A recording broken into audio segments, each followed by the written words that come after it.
अस्सलाम वालेकुम दोस्तों, पाकिस्तान सुपर लीग सीजन 5 की एक नई अपडेट के साथ आपकी खिदमत में हाजिर हैं। तो दोस्तों, आप इनमें से कौन सी टीम को सपोर्ट कर रहे हैं कमेंट करके जरूर बताएं और इस वीडियो को लाइक जरूर कीजिएगा और आखिर तक लाजमी देखिएगा। चलिए स्टार्ट करते हैं।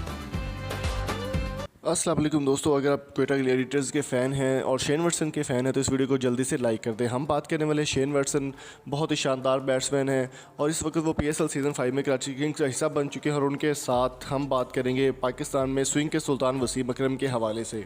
दोस्तों, शेन वाटसन ने ऐसा क्या काम कर दिया जिसकी वजह से उनको शेन वाटसन को मीडिया प्रेस कॉन्फ्रेंस में वसीम अकरम से माफ़ी मांगनी पड़ गई? ऐसी क्या रीज़न बना था? मुकम्मल डिटेल शेयर करने से पहले मेरी आपसे रिक्वेस्ट है, अगर आप चैनल पर नए हैं तो चैनल को सब्सक्राइब कर लें। अगर पहले से सब्सक्राइब किया हुआ है तो जल्दी से वीडियो को लाइक और शेयर ज़रूर कर दें। आप PSL में कौन सी टीम को सपोर्ट करें, अपनी फेवरेट टीम का नाम कमेंट बॉक्स में ज़रूर मेंशन कीजिए।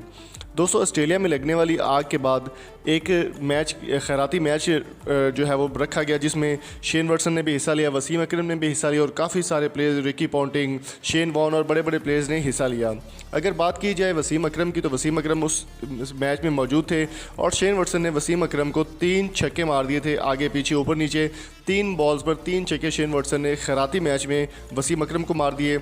और उसके बाद जब वो पाकिस्तान सुपर लीग सीजन 5 खेलने के लिए क्वेटा ग्लैडिएटर्स की जानिब से पाकिस्तान आए हैं तो प्रेस कॉन्फ्रेंस में उनका कहना था कि शेन वाटसन के फ़ैन हैं, वसीम अकरम के वो फ़ैन हैं। शेन वाटसन का कहना था कि वो आइडियल मानते हैं वसीम अकरम को और वसीम अकरम को ये छक्के मारने पर वो वसीम अकरम से माफ़ी भी मांग चुके हैं और ऑन एयर भी वो उनसे माफ़ी मांगते हैं कि वो मेरे सीनियर हैं और मैं उनकी बहुत ज़्यादा इज़्ज़त करता हूँ। वसीम एक आइडियल शख्सियत हैं और उनसे मैं माफ़ी भी मांग चुका हूँ इस बारे में और मज़ीद भी इसमें माफ़ी मांगता हूँ कि मैंने उनको 3 छक्के मारे थे। दोस्तों, याद रहे ऑस्ट्रेलिया में लगने वाली आग के इस खैराती मैच का जितना भी जो प्रॉफिट था या जो भी कमाई इससे हुई थी वो ऑस्ट्रेलिया में लगने वाली आग के लिए दी गई थी। तो दोस्तों, उम्मीद करता हूँ आज वीडियो पसंद आई होगी। वीडियो पसंद आई हो तो चैनल को सब्सक्राइब जरूर कीजिएगा। मिलेंगे आपसे नेक्स्ट वीडियो में। Thank you so much. Allah.